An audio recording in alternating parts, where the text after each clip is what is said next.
Kanin is life. Hindi kumpleto ang hapag kung walang kanin. Ang pangunahing pagkaing Pinoy. Sa buong mundo, isa ang Pilipinas sa nangungunang rice consumer. Taon-taon, umaabot sa halos 13 million metric tons ang kinakaing kanin ng mga Pilipino. Pero ang presyo ng bigas, pataas na ng pataas. Kaya kung may mag-alok na mas murang halaga, tiyak kakagat ang mamimili. Pero paano kung ang inaalok na murang bigas, scam pala? Papunta kami ngayon sa Marikina para kausapin yung isang biktima ng scam. Aalamin natin sa kanya kung anong klaseng modus ang ginamit sa kanya ng suspect para siya'y maloko.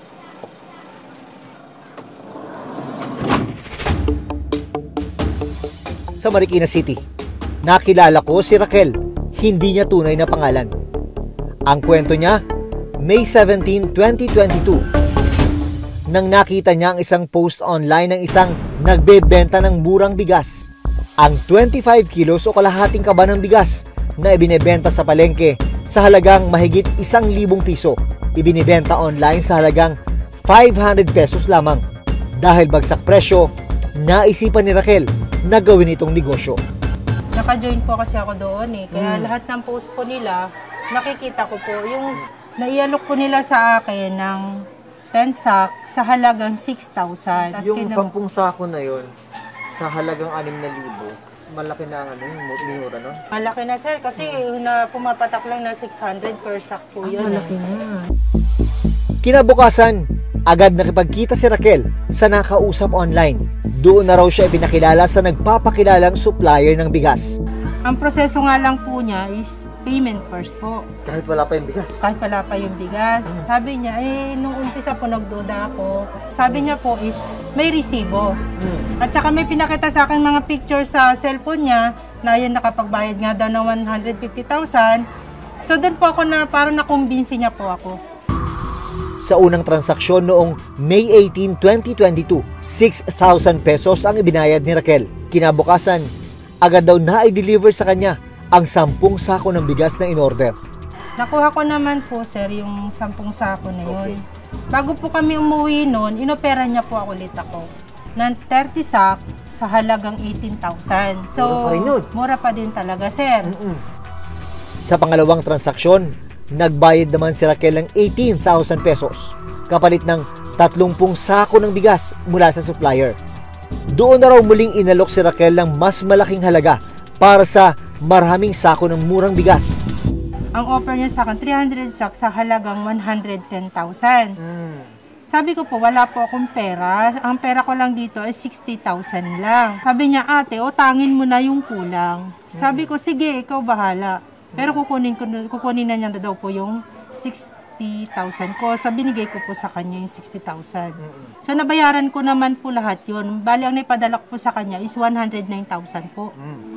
Ang halagang 109,000 pesos na ibinayad ni Raquel, naipon daw niya sa 6 na buwang pagtitindi ng SIM card sa kalsada at pagbabuy and sell ng mga ulam online.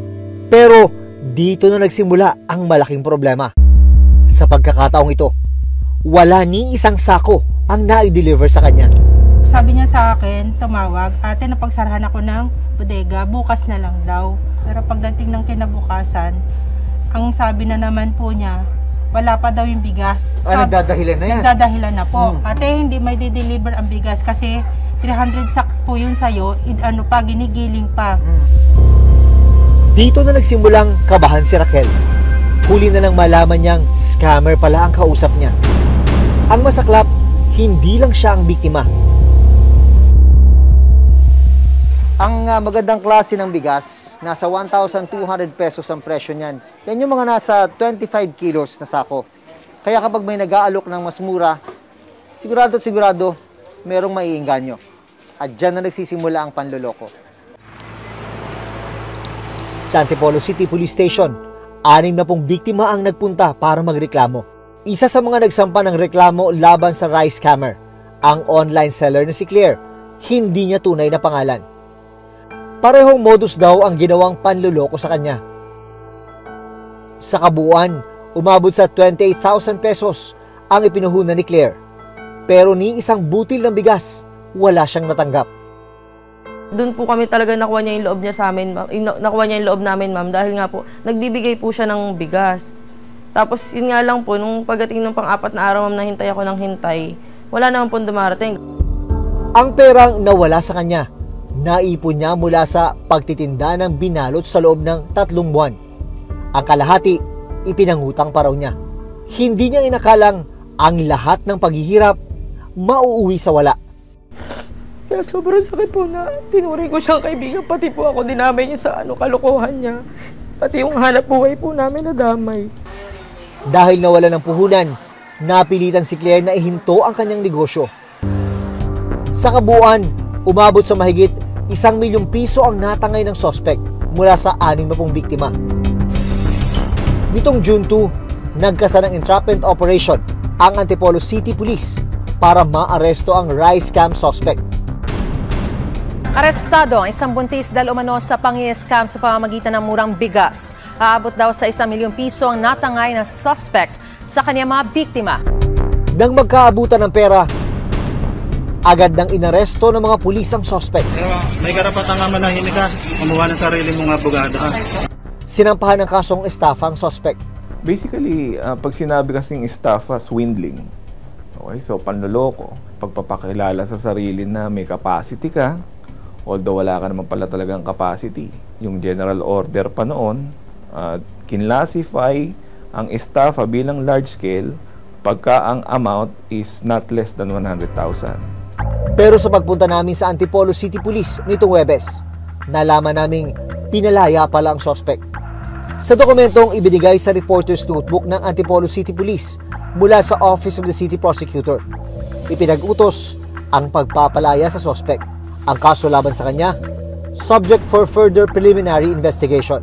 Pag sinabing release for further investigation, the court would just require us more evidence. Parang dadagdagan lang natin yung evidence na meron na. So it doesn't necessarily follow na pag NRFI is dismissed na, meron lang tayong mga kulang na requirements na kailangan nating idagdag para magtuloy-tuloy yung kaso. Sa patuloy na pagsisiyasat ng reporter's notebook, bukod sa bigas, nang scam din pala ang parehong suspect sa ibang lugar na ang pangako, murang cellphone at laptop. Isa sa mga nabiktima si Lynn Dumalaog. Ang cellphone at laptop na kadalasang nabibili sa mall sa halagang 28,000 pataas. Ibinebenta raw ng suspect sa halagang 1,000 hanggang 3,500 pesos. Kasi gawa daw po ng dahil 2 years ago nag-pandemic, madami daw pong mga item na galing mall phase out. Ang dami daw hindi nabenta na cellphone kasi gawa ng walang mga taong may gustong bumili ng unit na yun. Kaya naman ako, naggawa ko. Ang masaklap, nagamit pa raw si Lynn para makahikayat ng ibang mga biktima sa probinsya nila sa Aklan. Nagkikayat ako sa kanya kasi katulad niya, kaibigan ko siya. Tapos sabi niya sa akin, refundable daw to, hindi daw ito ay scam. Huli na nang malaman niyang scam pala ang pinasok niya. Sa kabuuan, umabot sa halos 300,000 pesos ang natangay sa 39 na biktima. Blinakcall niya na ako. Hindi ko na siya mahagilap. Sinisingil na ako ng mga tao sa item. Naaway na ako, pinagkakamalan akong scammer. Hindi ko alam bakit. Sabi ko, hindi naman ako scammer. Sabi ko na gano'n, nagtiwala lang ako sa tao. Bakit niyo ako sinasabihan na scammer ako? Sabi ko na gano'n sa akin. Sinubukan namin kunan ng panig ang suspect sa bigas at gadget scam. Pero wala siya sa address na ibinigay niya sa mga pulis. Hindi ito ang unang beses na may mga nagbiktima ng bigas scam. Nagpapautang siya. So since na nagnenegosyo din naman ako ng gano'n, nagpapa-check na discounting actually Sabi niya, mag-business naman ang another for bigas naman.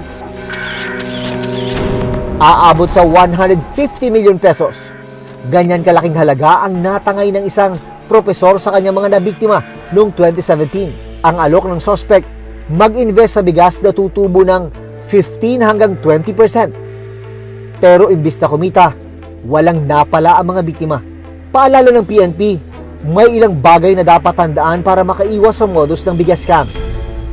Pag masyadong mura, medyo mag-isip-isip tayo.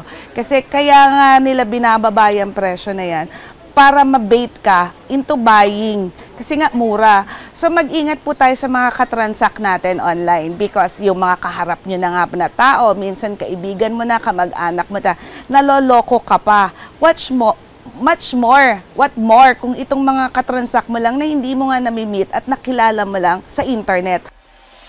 Sa aming pag-iimbestiga online, naglipa na pa rin ang nag-aalok at nagbebenta ng murang bigas online. Hindi lahat ng katransact mo legit. Papadamahin ka niyan. They would give you bait. For a while, okay. So pag kayo po ay nabiktima na ng mga ganitong klase, please do not hesitate to come to us. Umaasa si Raquel at iba pang mga biktima na tuluyang maaaresto ang suspect para mapanagot sa mga ginawa sa kanila. Malaki ang panghihinayang ni Raquel sa mahigit 100,000 pisong nakuha sa kanya. Paano ka bumabawi ngayon sa nawala sa'yo? Actually, sa mga anak ko na lang po tumutulong yung mga anak ko ngayon, nagpalalamove po sila ngayon. Tapos yung asawa ko nagtatricycle. Tambay po ako ngayon sa bahay. Hindi po ako makatulong sa kanila, gawa ng wala na rin nga pong puhunan. Talagang pinaghirapan mo yung pinagpawisan mo talaga yung maipon. Opo sir, puyat po yan. Pagod, puyat, lahat po, dinanas ko po dyan. Sa tuwing makikita ko yung mukha niya, hindi ko talaga man-describe. Ang hirap kasi sir. Nagipahip po na ko yung pera na yun para sa mga anak ko. Sa tuwing makikita ko yung mukha niya, hindi ko maiwasan talaga na hindi maiyak. Masakit din para kina Claire at Lynn ang nangyari, lalo't ang nangloko sa kanila, taong kanilang kakilala at pinagkatiwalaan. Sana magbago na siya. Tapos harapin niya yung yung batas. Huwag niya na pong ulitin sa iba yung ginawa niya sa amin kasi grabe po yung yung depresyon na binigay niya sa mga taong niloko po niya. Kahit sabihin natin na may pakita pa yan na proof, kahit sabihin natin na legit yan, kaibigan mo, hindi dapat magtiwala sa kanya. Sa panahon kung saan nagtataasan ng presyo ng mga bilihin, nakakita ng pagkakataon ang mga nananamantala. Bago magtiwala, tiyaking totoo ang sinasabi ng kausap at maging maingat at huwag basta-basta maniwala. Ako si Jun Veneracion at ito ang Reporter's Notebook.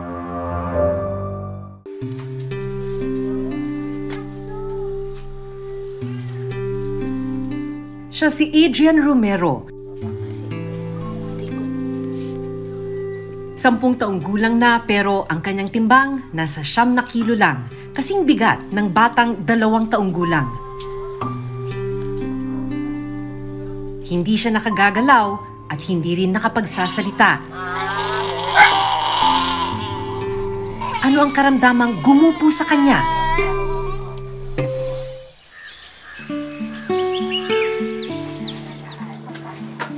Inabutan naming inihahanda ni Rose Joy ang giniling na bigas na hinaluan niya ng gatas. Ito ang magsisilbing tanghalian ng kanyang bunsong anak na si Adrian. Nagpapagiling po kami ng bigas tapos niluluto po namin para iharo po doon sa gatas niya parang kumakain na rin po siya ng kanin po. Maingat na binuhat ni Rose Joy ang anak para mapainom ng gatas. Hindi kasi kayang kumain ng solid food ni Adrian kaya gatas ang pinaiinom sa kanya. Dahil hindi nakagagalaw, si Rose ang nagsisilbing kamay at paa ng anak. Ubusin mo yan, Ian, Huwag ka magtitira, anak. Kung tutuusin, hindi sapat ang sustansyang nakukuha ni Adrian sa kinakain. Pero wala raw magawa dahil kulang na kulang ang kinikita nilang mag-asawa. Pag nakikita mo pong nahihirapan yung anak mo, para ka pong dinudurog araw-araw. Mamimili ka kung ano unahin mo, yung pagkain mo o yung gamot ng anak mo, ganun po. Nagtatrabaho sa isang panaderia ang asawa niya, tumutulong naman sa pagsasaka si Rose Joy. Matapos mapakain si Adrian, pinunasan naman ni Rose Joy ang anak.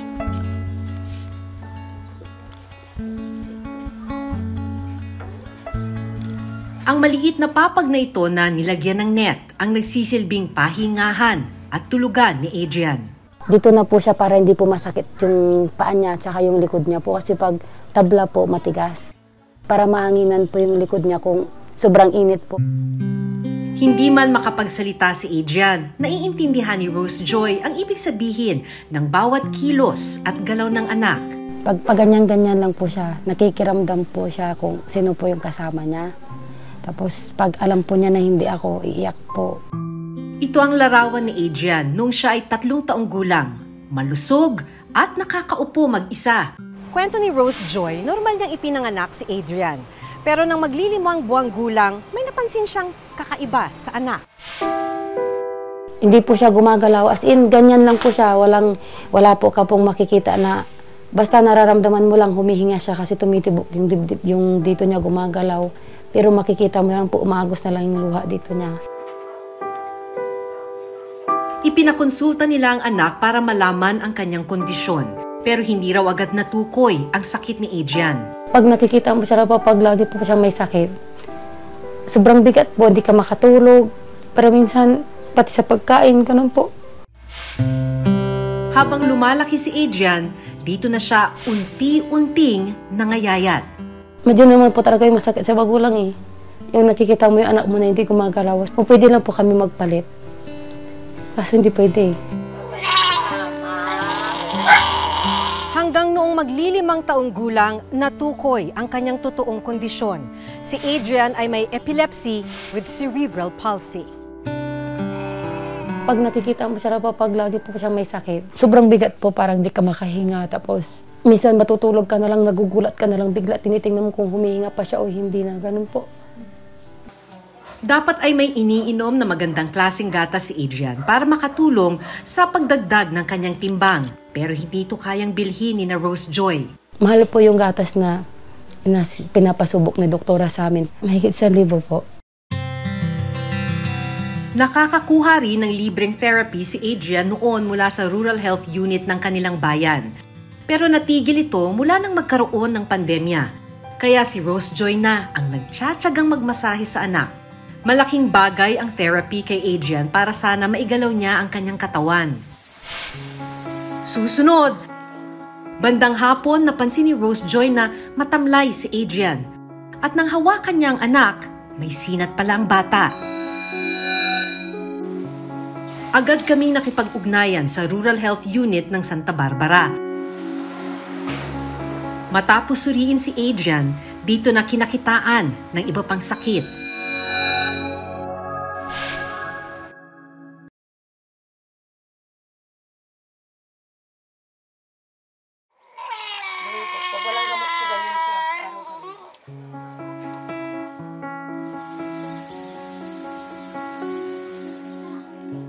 Bandang hapon, napansin ni Rose Joy na matamlay si Adrian.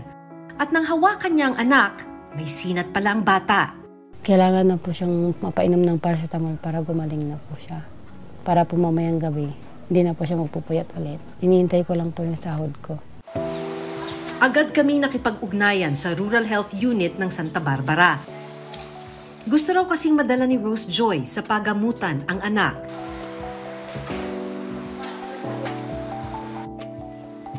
Pinainom na rin siya ng gamot at kinuhanan ng timbang.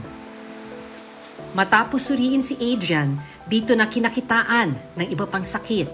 Napakababa ng timbang niya compared sa age niya. Tapos yung lungs niya, yung pinakinggan ko, baka anytime mag-result pa yan sa hindi niya. Ilang gamot din ang binigay ng RHU kay Adrian.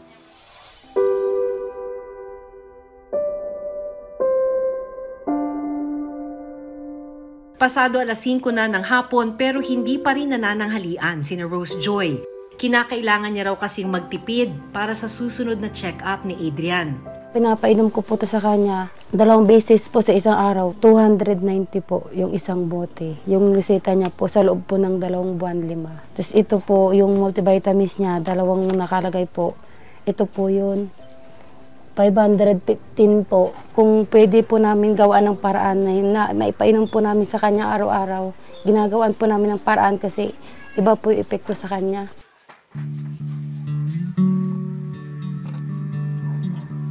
Minsan po, nawawala na rin po ako ng pag-asa kasi hindi ko po alam kung hanggang kailan ko po siya makakasama. Kaya sabi ko po, Kung sana naging mayaman lang ako siguro, lahat ng kailangan ng anak ko na ibibigay ko. Matapos alagaan ng anak, hindi pa pwedeng magpahinga si Rose Joy. Dahil kailangan niyang dumiretso sa bukid. Pupunta na po ako ng bukid pag tulog na po siya para pagising niya po, nasa bahay na po ako. Kumikita ng 100 hanggang 500 pesos si Rose Joy. Pagkakasyahin na niya raw ito para sa isang buong linggo. Habang wala si Rose Joy, ang kanyang panganay na anak na si Trisha ang nagbabantay kay Adrian. Tuwing pagkagising ko, pinapagalas ko siya tapos pinapapagan ko yung higa niya sa labas. Anong tulong ang maaari nilang asahan sa gobyerno? Sa isang pag-aaral, 4 sa kada 1,000 ipinanganak sa buong mundo ay may cerebral palsy. Ang problema, hindi covered ng PhilHealth ang gamutan at therapy na kakailanganin ng mga kagaya ni Adrian. Specifically para sa therapy sa ngayon, wala kasi nga 17 years old lang pababa. So may yung mga ibang outpatient sa ibang mga kondisyon at saka yung aming primary care benefit lahat naman ng ng Pilipino qualified na magkaroon ng primary care benefit. Nandito tayo sa transition dahil sa universal healthcare. So marami talagang pinag-aaralan kung paano ma-expand yung primary care benefit at saka yung outpatient benefit. Ang cerebral palsy po kasi is hindi siya rare na condition. Kumbaga marami nang nakakaalam, marami nang nakakakita. Medyo nalulungkot lang kami kasi walang flow ng program para dun sa mga batang may CP talaga. So parang yun na lang yung pinaka parang hiling namin sana kahit hindi man totally free. Maliit na halaga na kaya ng lahat para ma-diagnose ng tama yung mga anak nila. Masakit man para kay Rose Joy na hindi maibigay ang kailangan ng anak, umaasa pa rin siyang balang araw, mababawi ni Adrian ang mga ninakaw na oras ng kanyang sakit. Pangarap ko po sana, makapag-aral, maranasan niya rin po sana yung maglaro, pumasok sa eskwela, umuwi ng bahay, pagdating niya yung mayakap ko din siya, makakausap ko siya. Hindi ko man lang siya nakitang nag-graduate sa kinder, ganon. Yung may hawak-hawak na bag, pumapasok, inahatid ko.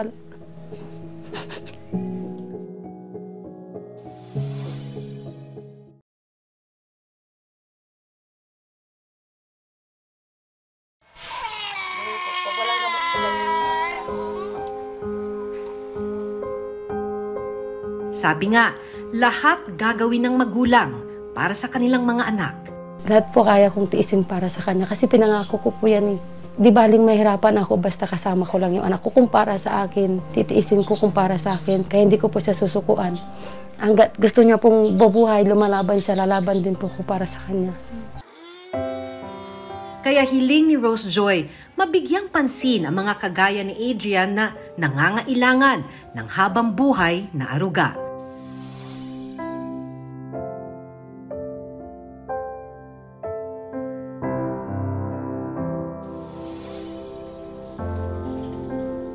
Ako si Maki Pulido at ito ang Reporter's Notebook.